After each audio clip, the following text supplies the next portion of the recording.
just like the Thanksgiving edition of the Kansas City Star, we've got a big episode for you today on SportsBeat KC, the Star's daily sports podcast. It's Wednesday, November 25th, and I'm Blair Kerkhoff. We've crammed 3 colleges and many topics into one show. Kansas basketball leads things off. The Jayhawks are ranked 6th nationally and take on top-ranked Gonzaga on Thursday in Florida. These were the nation's top 2 teams when the 2020 season ended before the NCAA tournament because of the COVID-19 pandemic. Beat writers Gary Bedore and Jesse Newell are here to break down the game and KU. Kansas State beat writer Kellis Robinett tells us what the problems were for the Wildcats in last weekend's shutout loss at Iowa State. There were many. But K-State takes on a Baylor team this weekend that's lost 5 straight after winning its opener. We also talk some hoops with Kellis. The Cats open today at 1 o'clock against Drake. Missouri has changed football opponents this week, a very COVID-19 thing to do.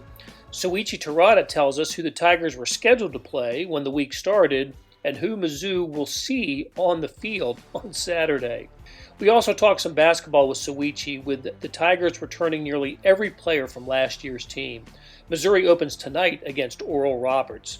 So here we go with a fat edition of SportsBeat KC, pun intended, on this day before Thanksgiving, starting with Jesse and Gary. What's up, guys? It is basketball season. KU starting a day later than a lot of schools, but kind of an odd start day, right? Thanksgiving Day on about 12:30 Central Time, but as usual, a pretty difficult opponent, right, Gary?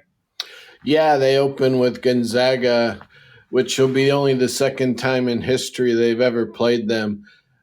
You might have been there, Blair. They came to KU in '94 season. I was trying to remember if I had covered a Gonzaga game, because I read that note that's only the second time these programs will have met. A little bit surprising to think about, but I could not remember Kansas playing Gonzaga. And I remember a lot of the KU games I covered or went to, and I could not remember them playing Gonzaga. I think KU won the game, though. Yeah, and I think they beat them by 19 or 20. But Gonzaga finished last season ranked number 2 in the AP poll. KU finished number 1. Both teams were expected to make the Final Four. And you can't just assume this is a national title game from a year ago because both teams are a little bit different. So 2 big-name programs, though, supposedly will play Thursday in Florida. Yeah, Fort Myers is the place. Jesse, have you gotten to your game breakdown yet? No quick scout yet, but looking into it, that'll obviously be coming out either late Wednesday or early Thursday for people wanting to check it out, KU fans wanting to check it out, or gamblers wanting to check it out, because I think it sometimes draws all 3 audiences. But I think for speaking honestly, Gary kind of summed it up pretty well. These 2 teams were really good last year. These 2 teams are supposed to, expect to be really good this year. Gonzaga's preseason number 1, KU's number 6. So about as good of a matchup as you could start off the season with. But I guess if you're diving in a little bit closer or deeper into these teams, you would just say that if you're going to give an experience edge, if you're going to say, hey, we probably know a little bit more about one team compared to the other, it's probably Gonzaga, because they return more pieces from last year. They have more known in the quantity, if you will. And, Kansas, after losing Devon Dotson and Udoka Azubuike, they just have more guys where you're not exactly sure what you're going to get yet. And I mean, if you just listed off their roster right now, you could probably say that about 7 or 8 different guys. You say, okay, Jalen Wilson, well, not sure. He played a few minutes last year. Tristan Enaruna, well, he played a little bit, but you're not really sure what you're going to get. And then, Tyron Grant Foster, Bryce Thompson, you just kind of go on down the line. DeJuan Harris. There's so many guys on Kansas that could be great players, could be contributors, or could be ones that are a little bit behind here the early portion of the season. None of that would really surprise you. So I think if you're kind of looking at it from that perspective, we might overanalyze that a little bit, especially when you haven't seen any of the teams out there play yet. And obviously COVID throws a lot into the mix as well. But I would say that Gonzaga probably is the more known quantity at this point. And Kansas, it's going to be a little bit more of a wild card. Yeah, I think the Zags deserve their preseason number 1. They're number 1 in the AP poll, and Baylor is number 1 in the coaches poll with Gonzaga number 2. But and Baylor's number 2 in AP with Villanova, Virginia, Iowa ahead of KU. I think that's fair. But listen, Kansas is used to opening up against top-ranked opponents. That's what the Champions Classic has been about for however long that's been going on. It's either Kentucky, Duke, or Michigan State, or the Kansas always plays somebody tough right off the jump. And how did this game come about? Was this a COVID-19 pandemic arranged game, or had they been talking about meeting? Yeah, this was a COVID game. They were supposed to play the Wooden Legacy in Orlando and open with Boise State, and it would be a real tournament, and then play either UCLA or Seton Hall. That got called off by ESPN. I don't think they liked the conference's COVID restrictions or something. They didn't feel comfortable hosting any of their tournaments this year. So Self and Mark Few quickly put this together. But the original opener obviously was the Champions Classic, like you said, against Kentucky, and that was November 10th, but that got pushed back by when the NCAA delayed the start of the season. So this thing got moved to Fort Myers instead of Orlando, but ESPN had nothing to do with this one. Okay, because it's on Fox for one thing. And the Kentucky game's going to happen, right? The Kansas will play Tuesday in Indianapolis, and I think there are no fans for that one, so they decided to play that in Indy. Let's while we're on the topic of no fans, let's just cover that really quick. Announcement earlier this week. We're recording this on Tuesday, by the way. So when I asked Jesse about his Quick Scout, that'll be in the Thursday paper. He just hasn't done it yet. So it always appears in the paper, and I always enjoy reading it. So so what did KU say about fans in Allen Fieldhouse, Gary? 1,500 fans, but no fans for the first two games was announced yesterday. So the chancellor, with his medical background and working with the KU system, has decided that through December 5th, no fans at any KU home events. So Washburn game and North Dakota State, no fans. If they ever do have fans, it'll be capped at 1,500. Gotcha. Okay. Hey, Jesse, I did enjoy your film breakdown of late night, what was it, 10-minute scrimmage, however long it was, just a short scrimmage. But you managed to find some clips of Kansas newcomers. I think everybody's kind of curious about these three guys in particular: Bryce Thompson, Kyle Grant Foster, and DeJuan Harris. What can you can't do much, and I'm sure you're really looking forward to seeing Kansas in action on Thursday and Friday just to get more film on these guys. But what did you see in the short film that you're able to break down?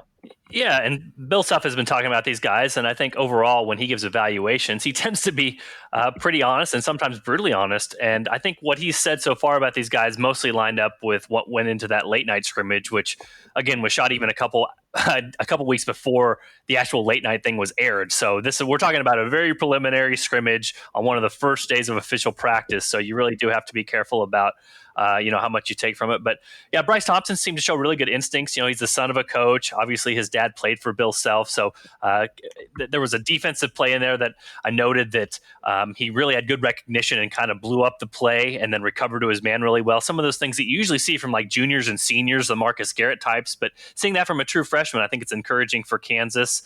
He also had a really good play on a pick and roll where, he broke down Marcus Garrett, of all people, the National Defensive Reigning Player of the Year, got to the lane and then made a nice pass outside to get a guy an open three. So those are the type of plays KU might not have had as much with Devon Dotson last year, who was much better at getting to the rim himself and finishing. If you can get sort of that thing with a combo guard and Bryce Thompson, that's going to be a big benefit for Kansas. And he seems further along maybe than you would expect a typical true freshman. Tom Grant Foster just seems uber talented. I mean, the guy can jump. He's quick twitch. He seems like he can get a shot off at any time. It's sort of like, he kind of does this hesitation move and rises up with his shot, and it's released before you can even challenge it. So he can get off very difficult shots. I think the problem for Kansas is, for right now, he seems to be kind of the opposite of Bryce. He's maybe a step behind, thinking a little bit too much, trying to figure out where he's supposed to be. And also, I'm mentioning this now, but if you've got a lot of guys that are trying these very tough step back, mid-range jumpers, it's going to be sort of difficult for your offense to hum along at an efficient rate, just because those are some of the most difficult shots in basketball. There's a reason that NBA teams have gone away from that. And then DeJuan Harris, Bill Self always compliments him on his passing. It's a little bit rough early on. He made some kind of bad decisions in the pick and roll, but he made a really good one late when it came to, finding the right guy. And like I said before, for Kansas, this is going to be a little bit different because Devon Dotson was very, very good at some different things, running to the other end, using his speed, getting to a right-handed layup, which he made almost all the time. But he was not amazing at finding passes out of pick-and-roll situations. So with DeJuan Harris and Bryce Thompson, potentially that's kind of an area where KU can increase its offensive production that maybe it didn't have as much a year ago. Still, having said that, it's going to be very difficult to replace Udoka Azubuike, Devon Dotson. They're going to miss those guys, especially early. But that was kind of a first glimpse at those newcomers. And like I said, for the most part, what Bill Self has been saying about them, I think that mostly held up to be true. Okay, and Gary, it seems like one of those guys will be the fifth starter for the Jayhawks when they open up on Thursday. Who do you have as the starting lineup? Ochai, Ekbaji, Marcus Garrett, Christian Brown, David McCormack, and then trying to figure out what Self will do. I think if these guys are healthy, he will go with Bryce Thompson just because of the recruitment. McDonald's All-American, really out-recruited a lot of people to get him to come here, loyal to the family. He coached Bryce's dad. Maybe give him a shot from day one. But Self keeps implying that Tyon Grant Foster is this amazing scorer, and Self may need that badly against Gonzaga, which is known as a team that is better on offense than defense. But I think I'm going to be wrong, but I'll predict Bryce Thompson. Okay, got another prediction question for you. So this will be the last podcast we do before Kansas opens its season. Assuming that there is a season, we get through it, and there's some, they play enough games and we get to a tournament. Who's going to end up as KU's leading scorer this year? Jesse, start with you.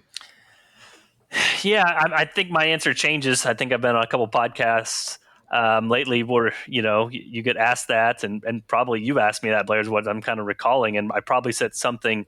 I'm going to stick with Ochai Agbaji. I think I really like his minutes floor because Bill Self trusts him defensively, and I love his shot. I think his three-point shot is really, really good. It might not happen every game. He might not get 15, 15, 15, 15, but I think when he's on, he can be sort of a volume guy from three-point range, and I think he's going to play so many minutes that he'll kind of catch up that way. I think the obvious other answer would be David McCormack. Bill Self said himself in a press conference earlier this week that's who he would guess would be the leading scorer, and he's going to take a bunch of shots.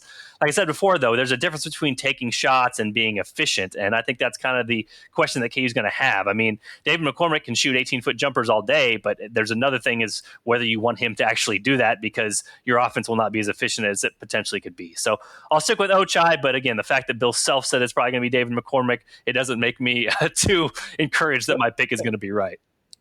What do you think, Gary? I would think it'll be a guard. McCormack may get into foul trouble a lot.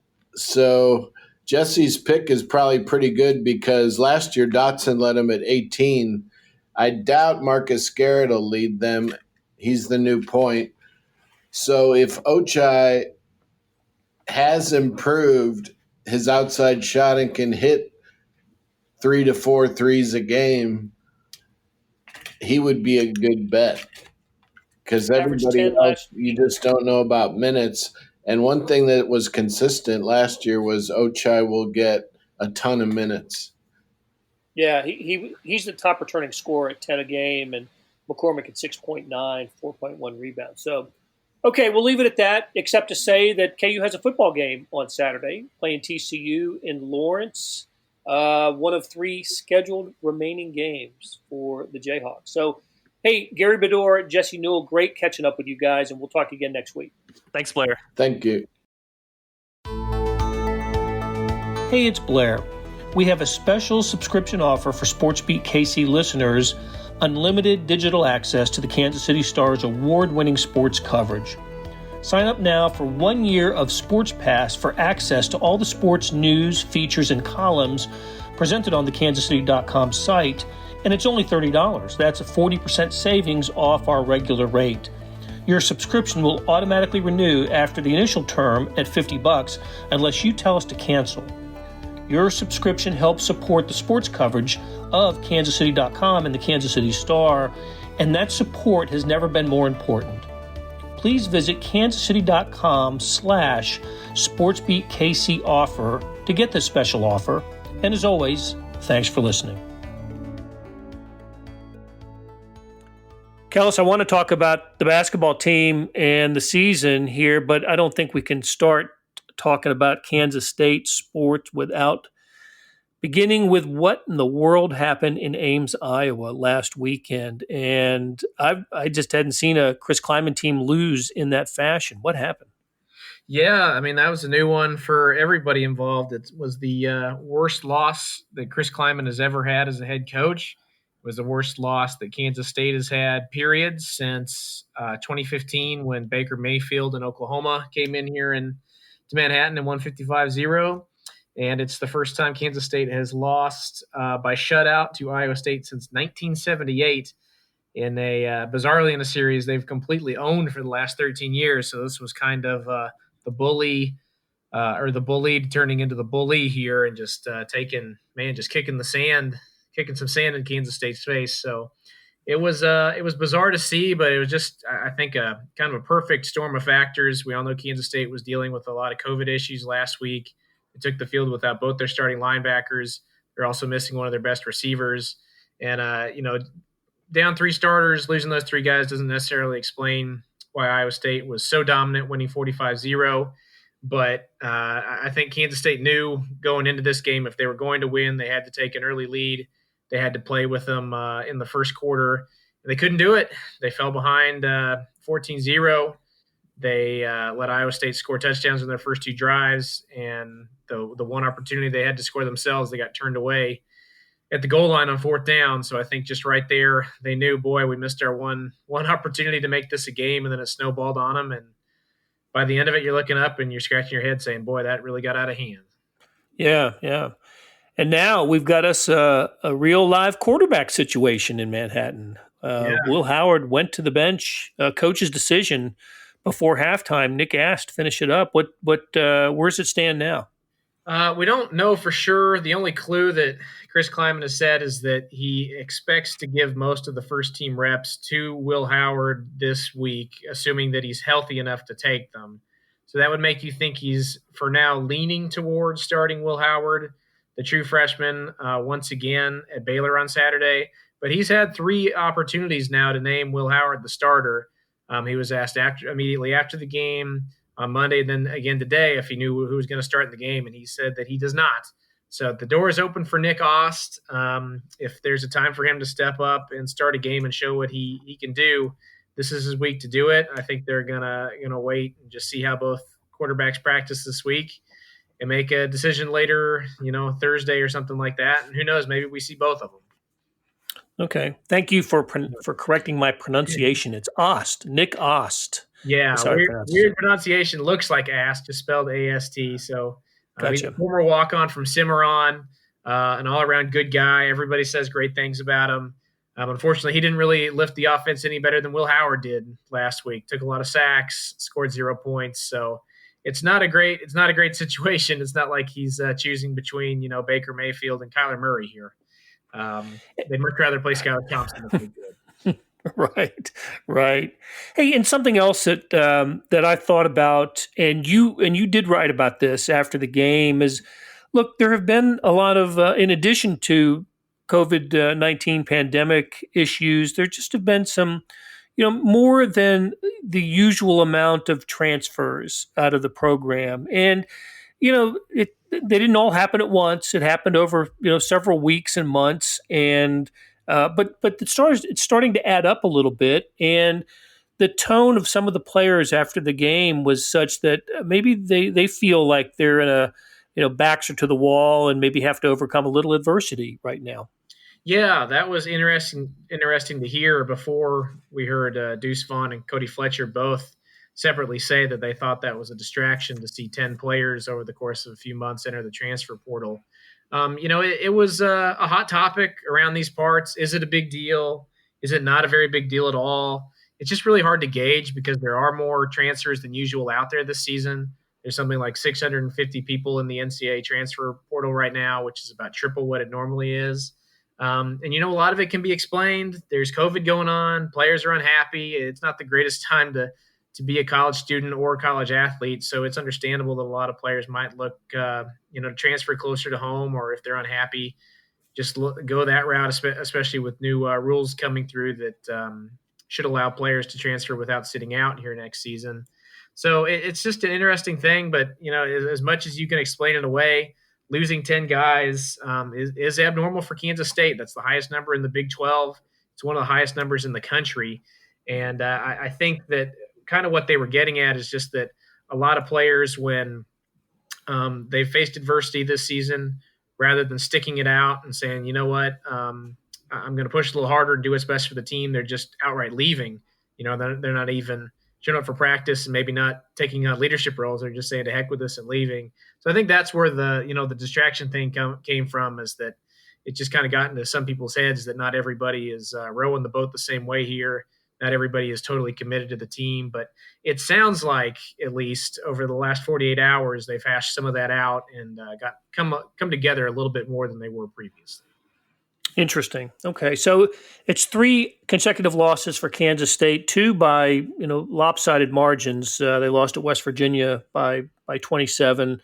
Really lost an opportunity for a great win against Oklahoma State, and then of course the Iowa State loss drops them to 4-4 overall, 4-3 in Big 12 play, so still over 500 in conference play. Baylor is next on the schedule. Baylor's behind them in the standings. Baylor hasn't won since defeating Kansas in its first game.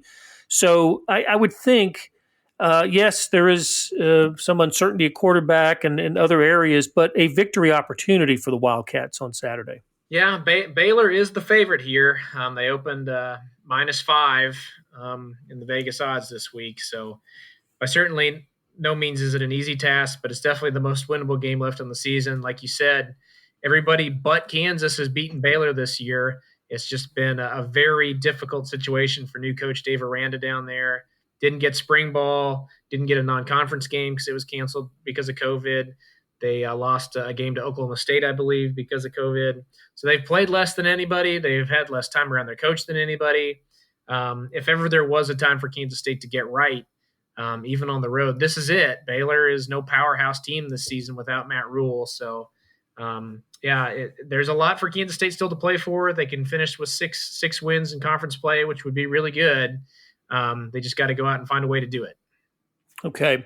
Hey, let's switch sports. You and I are talking on Tuesday afternoon, less than 24 hours away from the Wildcats hoop opener. They play Drake at home at 1 o'clock on Wednesday. And I'm reading that there is a particular freshman to keep an eye on in this game. There's a lot of people to keep an eye on, but a freshman who will stand out for no other reason than his height, but he's also been pretty good in practice. Tell us about him.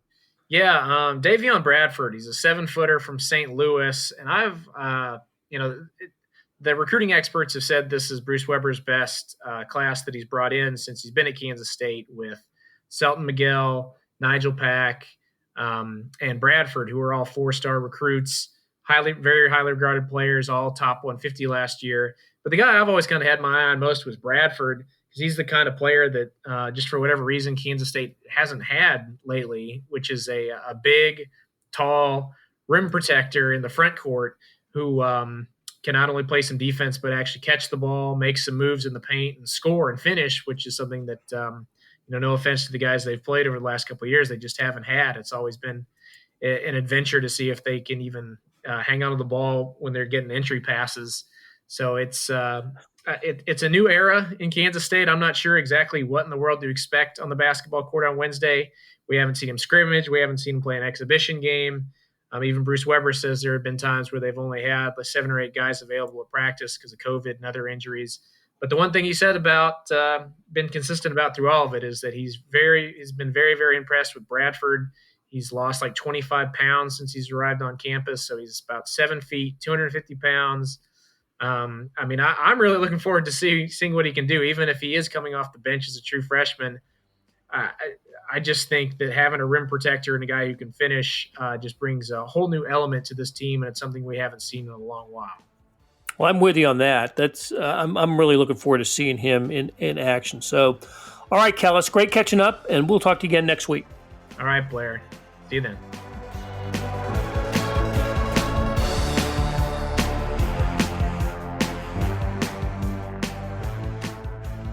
Okay, I've got Missouri playing Saturday, and I'm kind of sure about the opponent, but not 100%. Just like last week, we were kind of sure the game was going to happen, but not 100%. So, Souichi Terada, tell us who the Missouri Tigers are playing in football on Saturday.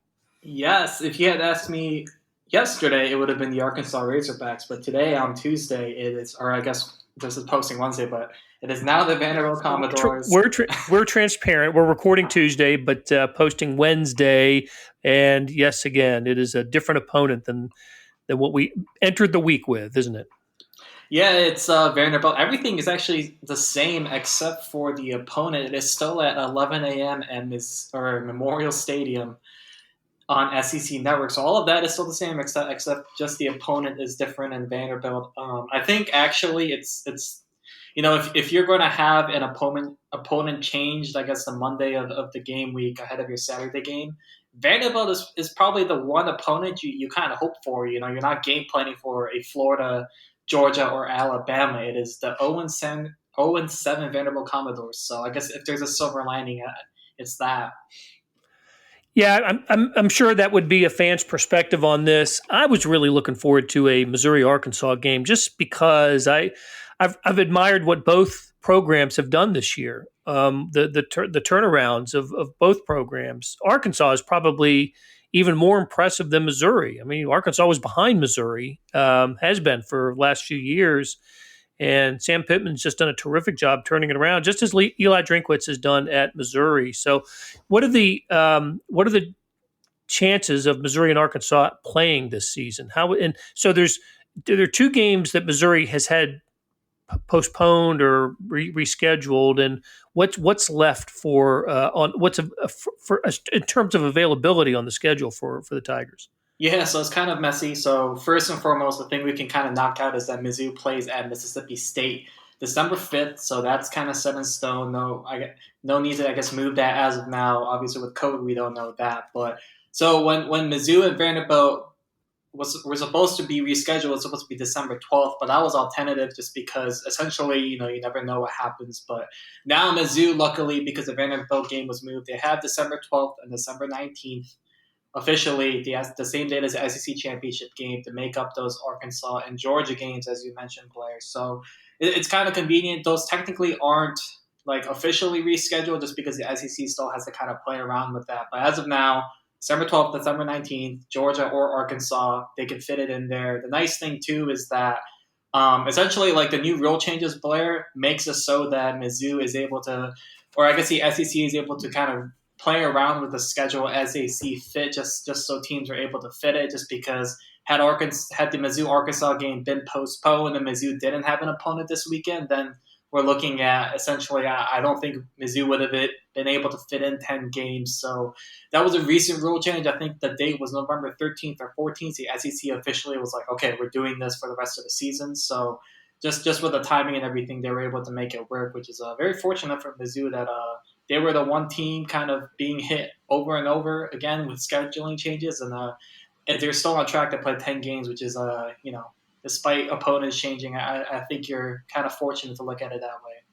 Oh, I think it'd be remarkable if we're looking at back on this season, saw where Missouri played 10 regular season games, given all the obstacles that were presented to them.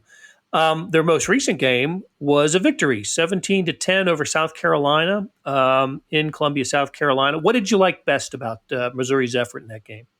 I think the defense played great, Blair. The thing is, too, there are definitely some, criticisms coming out of that game, especially in the second half. I mean, the offense just wasn't moving the ball. And I asked Drinkwitz about it just after the game, what didn't work. And he kind of plainly pointed to the running game. And I think, it's kind of hard to criticize even that area just because you have two spots in the O-line. You're on your third string left guard and Luke Griffin making his first career start. You're on your second string right tackle. And so you look at that and you're kind of looking at it in perspective, right? Because Mizzou was under the SEC roster threshold of 53 players. They actually only had 52. So you have all these things where you're like, well, you didn't play great against the South Carolina team, fired coach, et cetera, et cetera, et cetera. But at the end of the day, the fact that they got in the game, the fact that they won with 52 players, the fact that they, it looked kind of dicey, especially on maybe the last drive. But the fact that they also kind of ended it on an interception and got into victory formation, I think you look at that and you want to breathe a sigh of relief because it was a very winnable game and you walked out of it. But like I said, the fact that you did it with 52 players, I think is kind of remarkable because if Mizzou really, really wanted to and said, hey, we're under the SEC threshold, let's reschedule it, they could have. But I think, Drinkwitz and the Tigers being able to even play that game and come out of it as a win was just remarkable in many ways.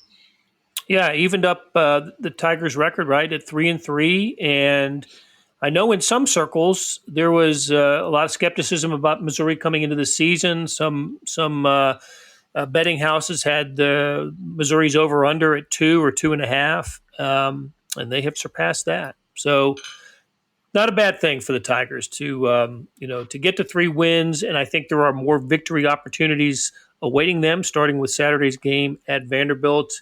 But of more immediate concern for Missouri is basketball. The men's basketball team starts on Wednesday. Oral Roberts is the first opponent. A lot of curiosity about this Missouri basketball team, with a consensus being, look, we know that the circumstances are strange and conditions are odd for everyone in college basketball with the pandemic, but this Missouri Tigers team ought to be better than last year simply because just about everybody's back. Yeah, that's the biggest question with this Mizzou team, right, Blair? It's just that, yes, you have everyone bring everyone back, but is that necessarily a good thing? I personally think so. I had them, I think, right around 6th or 7th on my SEC media poll, I believe 6th. So I think they will make that jump. They finished 10th last year out of a kind of a tiebreaker scenario.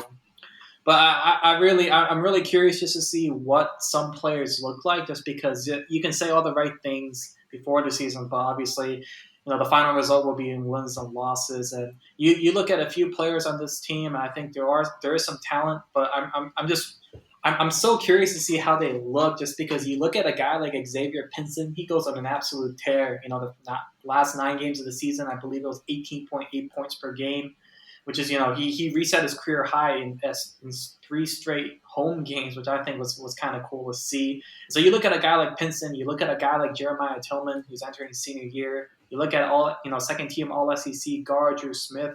You look at a guy like Mark Smith, who's a great shooter, and you see so many pieces where it's so easy to envision this Mizzou team succeeding and things going as Cuonzo Martin wants it to. And you look at the second half of the SEC schedule, they played faster. There's a schematic change. There are so many things that you're like, okay, this is kind of it's looking good. It looks like it's turning around the corner. I'm sure the pandemic canceled the season, but you feel good during the offseason just because of who you bring back and Mitchell Smith, Jeremiah Tillman, and Pinson all coming back from the NBA draft process. And once again, like I said, there's so many good things to look at, but it's just about fitting it at this point, I think. And Cuonzo Martin made a great point when we spoke to him the past few weeks, in the sense that he really believes his experience is a good thing, in the sense that they've had to deal with injuries. Like when Jeremiah Tillman went down last year, they had to pretty much overhaul the offensive system just because he was such a big part of it. And being able to adjust on the fly, I think, is really going to be important during a pandemic.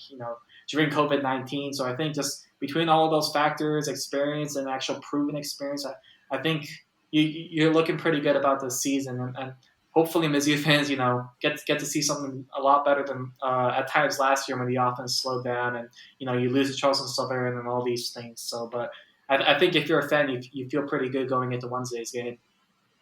They need to shoot it better, don't they, from the perimeter? That's kind of my concern for Missouri going in. They were a sub 30% 3-point shooting team last year. Yeah. That'll force you to play in different ways, different styles. If you're not a great shooting team, so that absolutely needs to occur. But let me ask you, instead of asking you who you think will end up being the scoring leader, I mean, Drew Smith is back. He led the team in scoring last year. Xavier Pinson and Mark Smith, they all double-digit scorers. So you assume that'll it'll stay somewhere around there. Tillman, close to double digits. But who among the returning players sees the biggest improvement? Who takes a step up, goes to another level in their game this season? Blair, it's someone, if any KU fans are listening, he might sound a little familiar because I think Parker Brown is a guy that you really look at.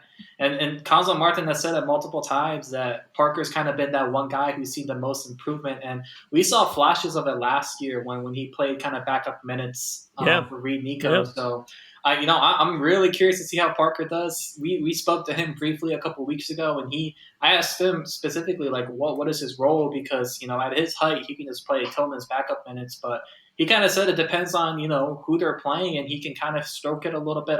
We didn't see too much of that last year, but if he added, a 3-point ball to his game, maybe look a little bit like his brother and everything. So I'm really curious to see how Parker does. Unfortunately, no Bedore war, so he can't go up against his brother. But I think he's one guy who I think Mizzou's really excited about and will be a pleasant surprise for fans. Okay, sounds good, Souichi. Hey, appreciate the catch-up, and we will talk to you again next week. All right, happy Thanksgiving, Blair. You too. That'll do it for today. Thanks to our production staff of Derek Donovan, Randy Mason, Beth Welsh, Jeff Rosen, Chris Fickett, and Savannah Smith. A tip of the cap to Jesse Newell, Gary Bedore, Kellis Robinett, and Souichi Terada for stopping by and talking college sports. Links to their stories can be found in the show notes and on kansascity.com. Hey, we got another deal for you, especially for those that want to deep dive into the Stars' terrific Chiefs coverage. For a limited time, you can subscribe to Sports Pass for 99 cents a month. That's right, 99 pennies a month. After 3 months, it auto-renews at $5.99 a month unless you cancel. How do you get it? You go to kansascity.com/SportsPass2020. That's kansascity.com/SportsPass2020. Do you want more than just sports coverage? I know I do. Check out the entire Kansas City Star product. Sports, news, features, commentary, and analysis, the whole thing. You get all the stories written by my talented teammates, plus additional news, sports, and business coverage with the e-edition. The details for all of these deals can be found at account.kansascity.com/subscribe. And if you're having trouble hunting down any of these offers, send me an email, bkerkhoff@kcstar.com, and I'll get you to the right place. Whether it's a sports pass or the full subscription, you're getting and supporting the best sports and news coverage in Kansas City and helping us produce programs like SportsBeat KC. We'll be back on Friday. I hope everybody has a great Thanksgiving, but we'll be back on Friday to talk Chiefs, who take on the Tampa Bay Bucks on Sunday. Thanks for listening. We'll talk to you then.